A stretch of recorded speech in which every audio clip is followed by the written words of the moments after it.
Welcome to Communing with Divine, a podcast where I share my spiritual quest and the lessons and the insights that I've received from many divine beings and energies during meditation. I am your host, Meraki. Now, let's begin.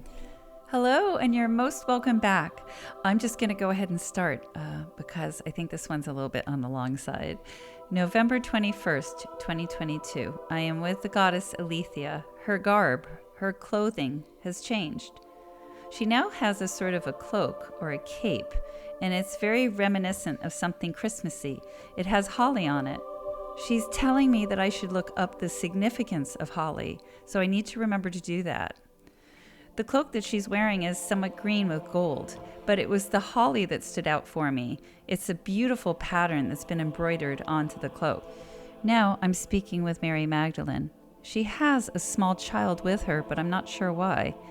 I feel as if the child represents the birth of a new awareness, sort of the awareness of the novice, the novitiate.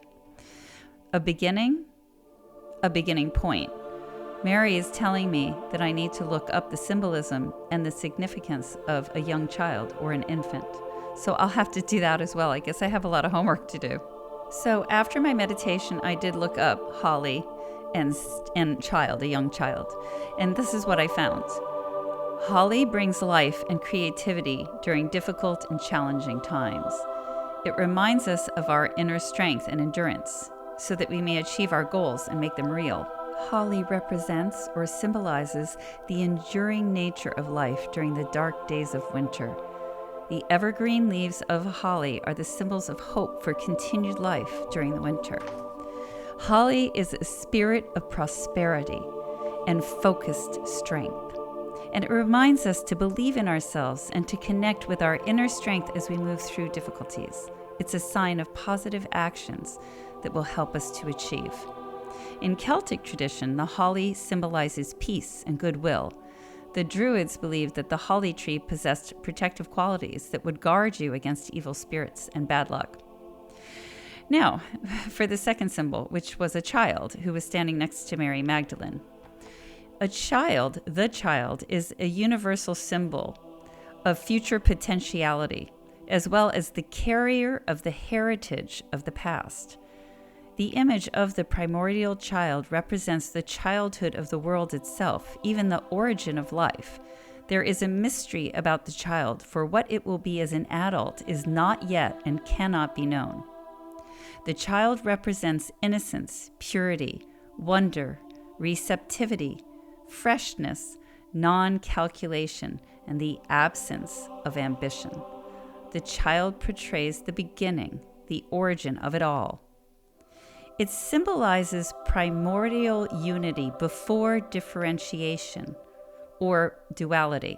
Before differentiation or duality has occurred. So it seems that the child can represent the time before duality, which is interesting considering what they've been teaching me.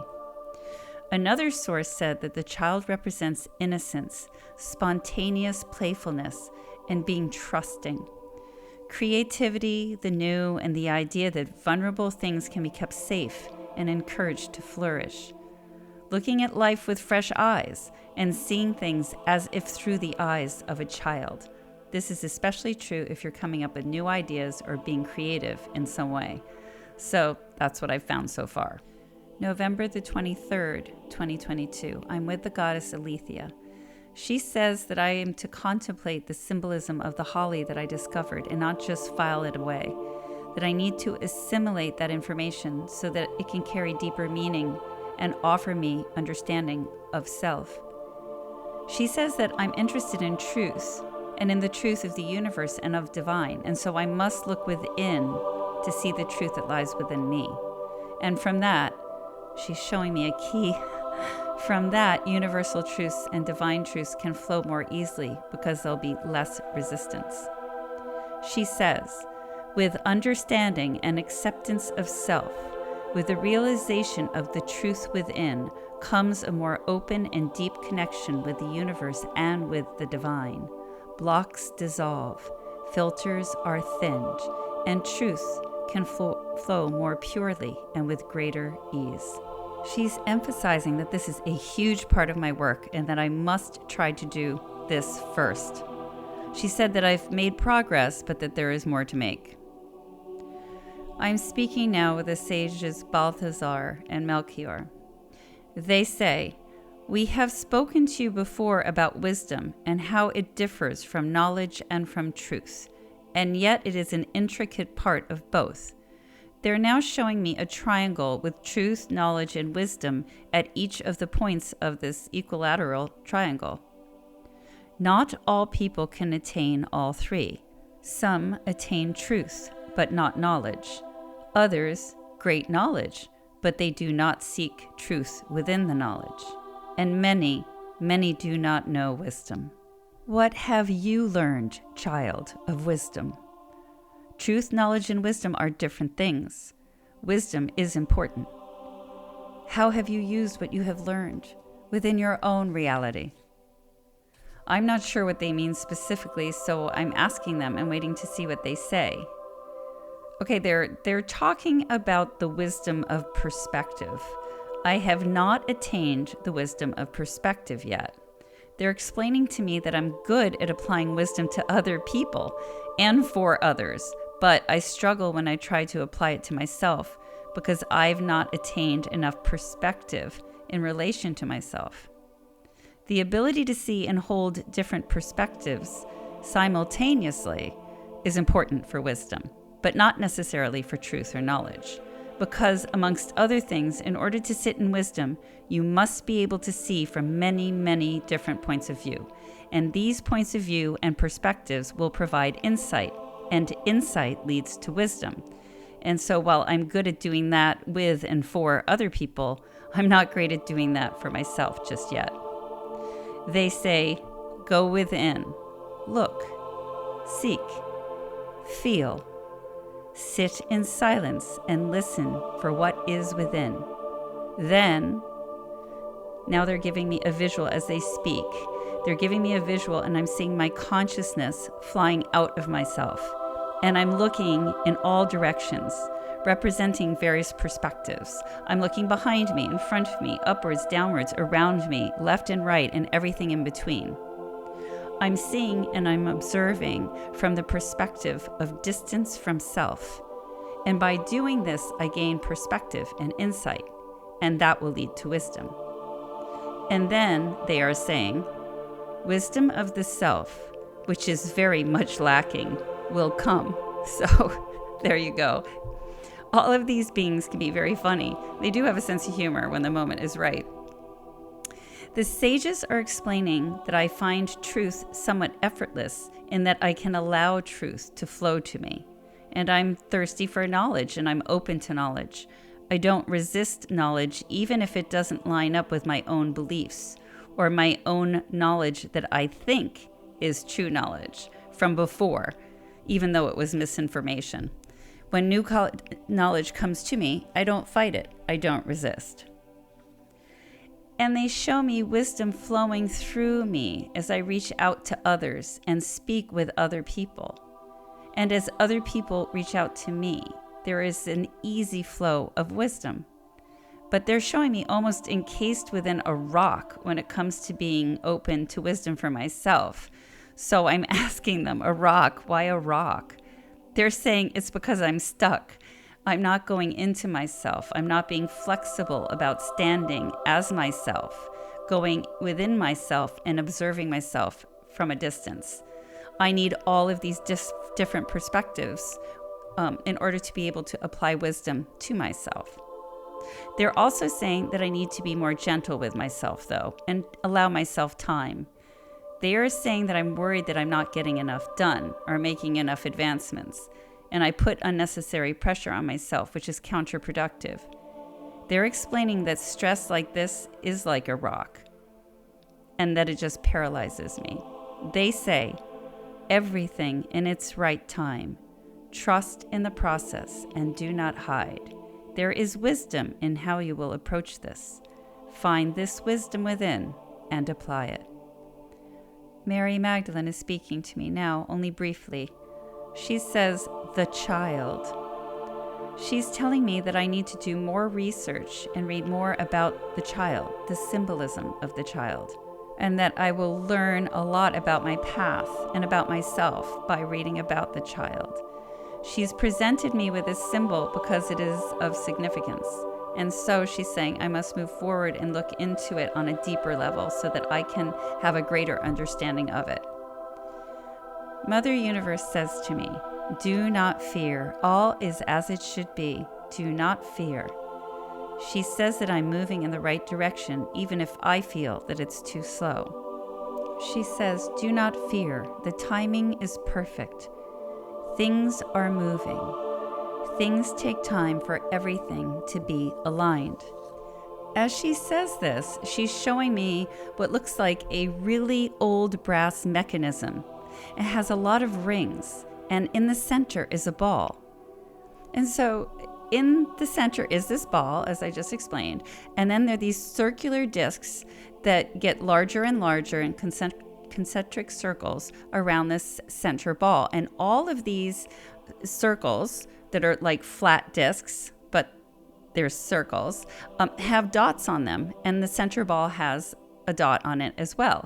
Some of these, their dots have a long way to go to come around to be in alignment with the ball. Some of them are already in alignment. She's explaining that the dots on all of the circular discs have to come into alignment with the center ball and with the outside ring, which are already in alignment with each other. Once they are in alignment, it indicates that I am where I need to be in terms of the challenges and the lessons that I was given right now. And once this has been realized in the physical world, then new lessons and challenges will come to me, and the circles and the dots will reset to new positions until they find perfect alignment again. So just very quickly, I'm sorry if I'm not explaining this very well. Imagine this brass mechanism, and in the center is a ball, and the ball has a dot on it. And then there's a very big outside circle. It's like a flat disc, but it is a circle, and it has a dot on it as well. And the dot of the center ball and the outer circle are aligned. They're lined up. And then between the ball at the center and the outer circle are many other brass circles, and they all have dots on them. And some of them are aligned and some of them are not aligned at all. So Mother Universe is saying that whenever I'm wondering how I'm doing, I can do a sort of status check by looking at this mechanism that she's sharing with me. She says she's going to place it up above her throne so that I can see it clearly and easily. She says that I shouldn't be deceived by what I perceive as the distance of any of the dots to come into alignment. She said not all of these circular discs move at the same rate of speed, and sometimes the larger ones, which have further distance to go, can move much more quickly than the smaller discs that appear to be closer to being in alignment. Now she's explaining why. She says that the center circle, the ball, represents me, and the circular discs represent what must come into alignment. The reason that the circular discs that are smaller with less distance to travel, but that are closer to me, can take longer to come into alignment than the outer discs is because if they're closer to me, then I can provide resistance to the movement and slow the alignment of them. The further the bands are from me, the less direct influence that I have, and so there's less chance of resistance or drag, slowing down their movement towards alignment. She said, "Child, we already know what needs to be done. And so you ask, and it is done. The hindrance is yourself. It always comes from the self. The hindrance is the resistance and the barriers you create. It is the repetition of old patterns." She's explaining that these things act as brakes, and so things take longer. She's saying that for those who I observe to manifest quickly or even instantly, they can do so because they do not provide resistance. And so the dots can come into alignment for them quickly and effortlessly. It's nothing more than that. Mother Universe says, allow, ask, trust, and allow. November the 30th, 2022. I had a frightening and pretty traumatic experience the other day, which is never fun. But I was not harmed in any way, and it turned out to be a gift. And I say it was a gift because it helped me. It unearthed something within me that needed to be recognized and dealt with. Hiding inside of me was a hurt that I didn't realize was there. And this hurt was festering a bit, as they do. And when it manifested itself, it manifested as anger, which, for better or worse, is a very foreign emotion for me. So there were angry thoughts that were grounded in emotional pain, that were birthed from fear, as they always are, and they were floating around unnoticed in the back of my mind until this experience brought them to the forefront of my mind, and I noticed them immediately. Without going into too much detail, someone close to me caused me deep anguish, and I thought that I had dealt with it because I had forgiven them. I really had, and I thought that I had released the pain, but apparently I hadn't fully. A speck was left, and these specks grow into nuggets. And then the nuggets grow into boulders and mountains. So it's best to find them when they're still just specks of pain and of fear. This discovery blindsided me because it was totally unexpected. Again, as I said, anger is not a default emotion for me. Sadness is. And I thought that I had dealt with it. And when I felt this anger rise up within me, I immediately realized I had a lot of work to do. Oh, and as a PS, there's always more work to do. So anyway, I immediately did my work to deal with it, but I really wanted to be sure that I was successful this time, since I had been mistaken before. So I decided to ask Divine to help me and to apologize for the arrogance that I had for believing that I had handled this myself. I'm speaking with the Archangel Michael. He says, "Worry not, child, for there is no need." He's explaining that I needed to have myself shaken into awareness so that I could realize what was there and actively recognize the thoughts and feelings that were hiding within me. He's saying that I can choose to wallow in hurt, or I can choose to fully heal, forgive, and release. They can protect me and help me once I want it, once I ask for it. But their protection can't override my willing acceptance of pain and of fear. So if I choose to expose myself to pain and fear and to hold on to the pain and fear, that's my choice. And if I choose this, they won't override my free will or protect me from these things.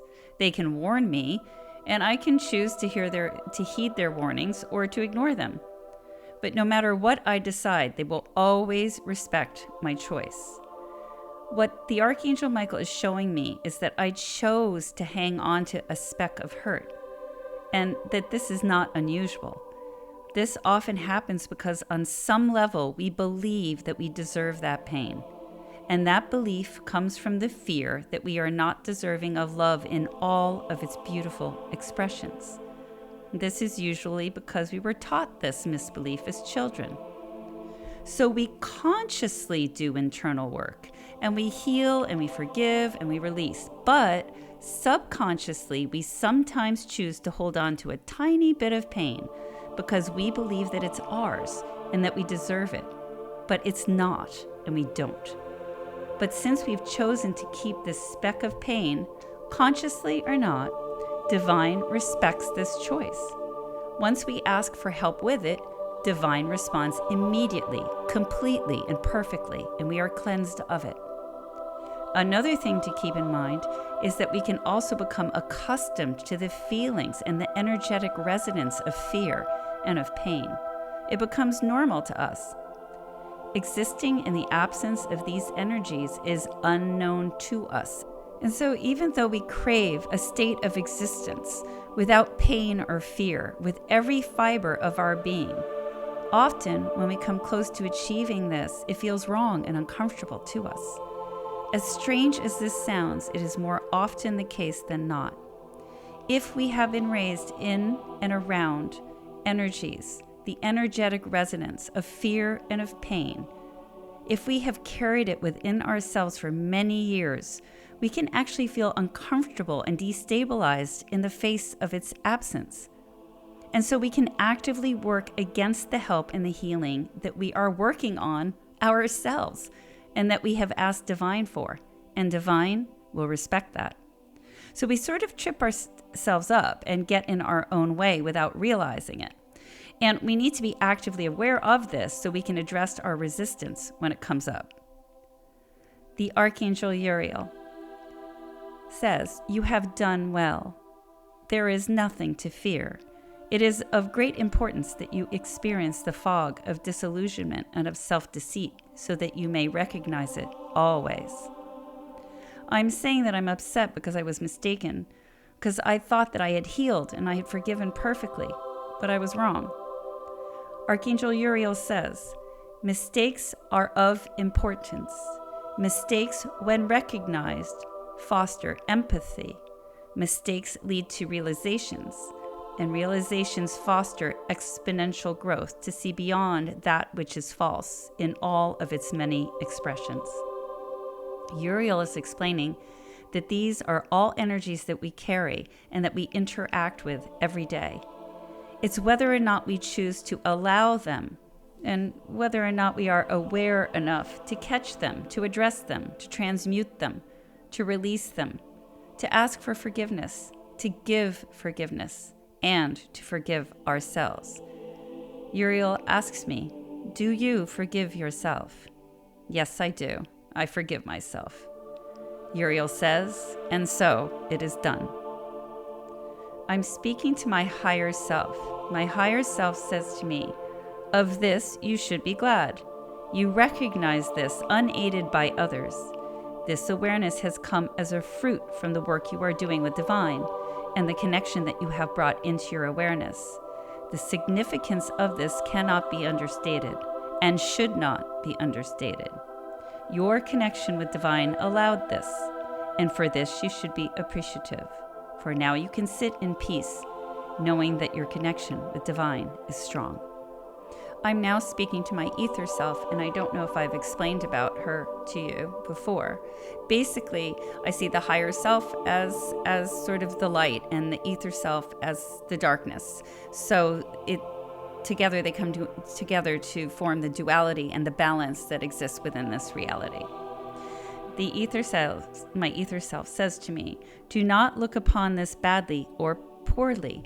Do not look upon this as a failure. This was a lesson.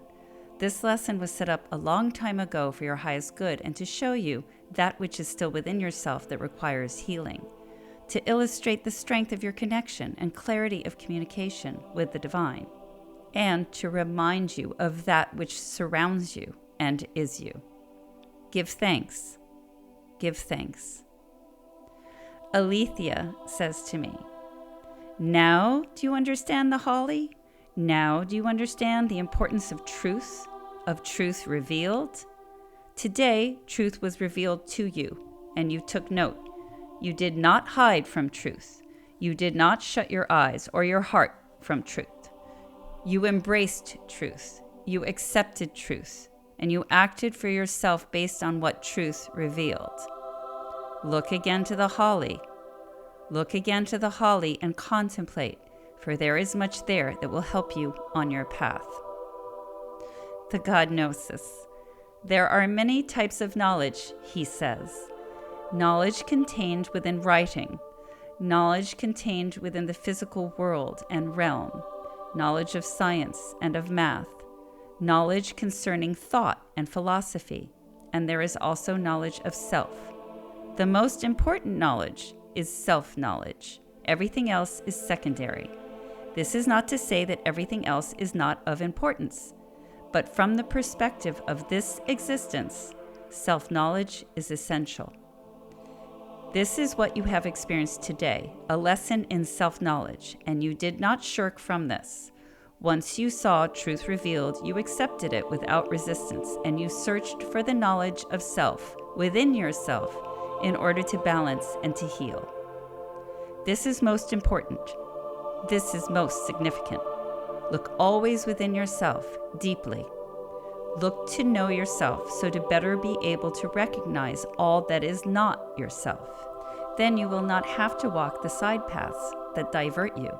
You will say, "Oh, this is not of myself, for I know myself well," and you will bring a stop to that which is not you, and you will remain on your path and focus on that which you have been sent here to do. Knowledge of self ensures. Okay, now I'm going to interject here. As he's speaking, he's showing me things that are not us and that come from the energy that is fear. They're diversionary tactics, but he's not explaining if we are the ones who employ the diversionary tactics against ourselves, or if other energies deploy these tactics to keep us from what we have been sent here to do or came here to do. But I am showing that they distract us, they exhaust us, and they confuse us. The God Gnosis says, these energies that are not you, that are not your vibration, can cause you to believe yourself to be that which you are not. Without self-knowledge, these energies have great power. I'm now speaking to the sage Balthazar and the sage Melchior. They say, what do you think we will say to you? Wisdom has many forms. It takes wisdom to know oneself. This is a different kind of wisdom, not the wisdom that comes through knowledge or from study, nor from the experience of outside things. This is a quiet wisdom that demands humility and honesty. It is the sitting in the stillness of the present so that you may see within yourself that which is not real, that which is not true, that which does not honor your true vibration. It is too easy to be led down a path.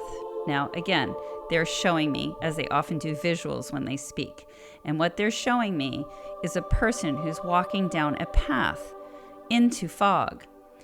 The fog where they are right now isn't dense. It's like little wisps here and there. But as this person continues to walk down this path, the path becomes more and more shrouded in this fog. It's a very subtle change. It's so subtle that this person doesn't seem to notice the change from the wispy fog to something as thick as pea soup.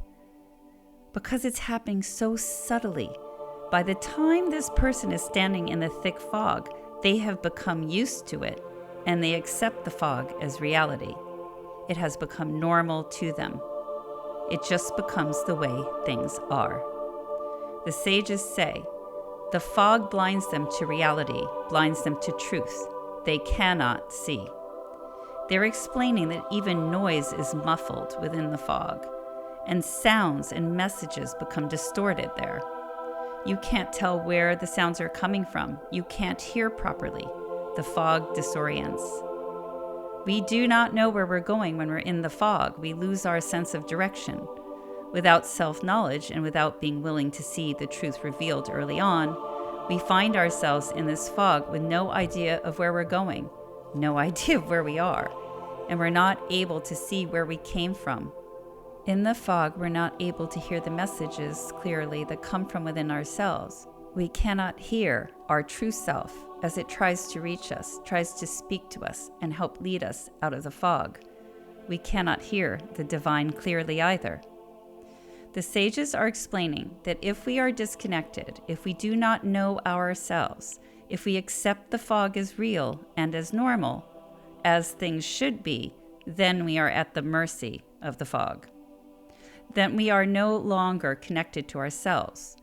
We are no longer actively connected to the divine or to the universe. We have no direction. We are more subject to energetic vibrations that are not our own, lower and distorted vibrations that are not compatible or good for us within this dimension, within this experience that is this conscious reality. The sages say, wisdom as it applies to the self is most important. This wisdom must be attained before it can be applied outwardly with any effectiveness or accuracy. They're explaining if we don't do this first, our so-called quote-unquote wisdom is basically empty words and deceiving ideas that are wrapped in a false energy that imitates wisdom.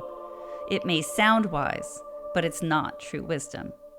It's very much like the light perverted that wraps itself in a cloak of false energetic vibration that deceives people into thinking that it's real. But just below the surface of this cloak of false vibration lies twisted and corrupted energy that is shadow, that is fear.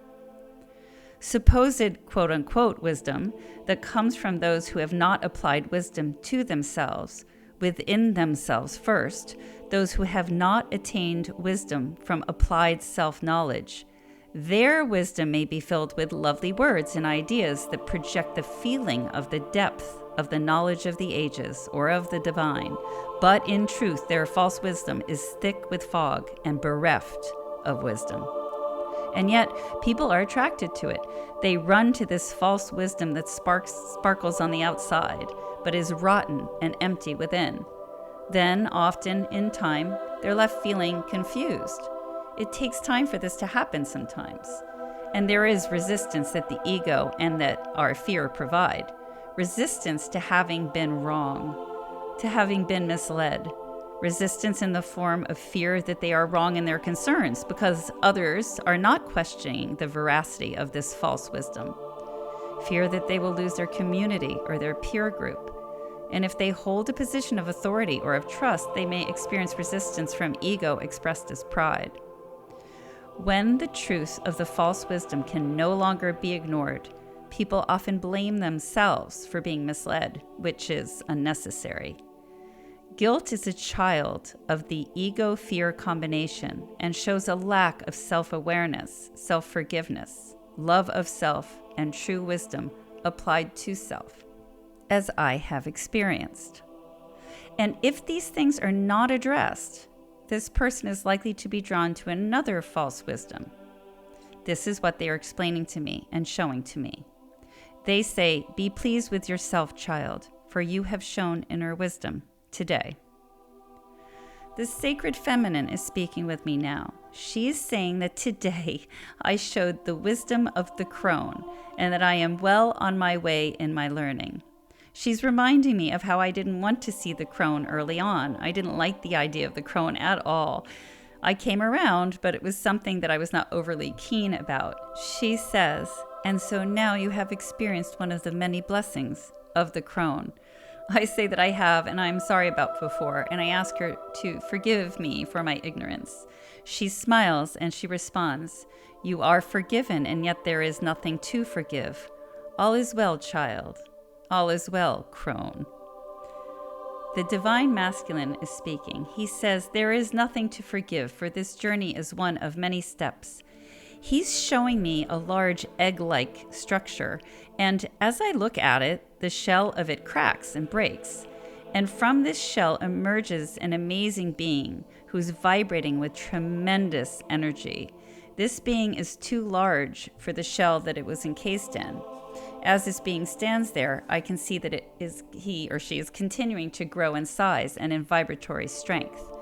They step out from the shell, and as they do, another shell forms around them. And again, this new shell then breaks and falls away, and this being emerges even larger and with an even stronger vibration yet again. He says, "This is all it is. Look, see, understand."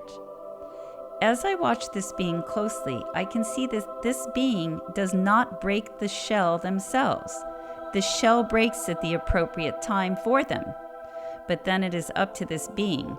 It is up to all of us to push our way out of it. Once the shell is cracked, we must make the effort to push out of it and to release ourselves. Many of us don't. We stay within the safety of what we know and where we are, even when we are ready to move on. The sacred masculine is showing this situation to me now. I'm looking at another being, a person whose shell is cracked, but they're uncomfortable stepping out. This person is afraid. And so they're staying within the confines of this egg-like structure, peering out through the cracks, but not daring to venture out. I can feel a longing coming from them, a longing to break out of the shell and step out of it and step into what awaits them. They long for what they can glimpse, but their desire to transform and to step into what they long for is not as strong as their fear, and so they remain where they are. The sacred masculine says, transformation is a choice that requires faith. Growth is a choice that requires trust. Both require awareness of that which lies within. It involves choice. Remember this always, child. I will remember. Thank you. I'm speaking now with Jesus. He says to me, be at peace, child. This is part of the journey. Without this learning, you cannot grow. He's showing me an image of myself, cracking the egg-like shell that is around me and stepping out. He says, you will now see changes because of this learning. Be grateful, for you have done well. Thank you. I'm speaking to Mary Magdalene. She says to me, do you remember the child? I do. Contemplate on the child. Here, look at the child. What do you see? The child looks older to me. It looks like the child has grown. Mary says, yes, the child is older. The child has grown. And this was part of your path for growth. The young child represented the beginning of your growth. This was one of your challenges. The challenge was met. Your insight into self and your trust in divine and in the universe allowed for this progress. So the child has grown and has new understanding that she did not before possess. This is all that it is. Do not make it into something that it is not. This was a lesson. The lesson was successfully met. And now you reap the energetic rewards and you may move forward. Do you not understand in truth that the only person who can cause resistance to your progress is yourself? Yes, I do understand. She's explaining, as it has been explained to me before, that the only thing ever blocking a person's progress is themselves.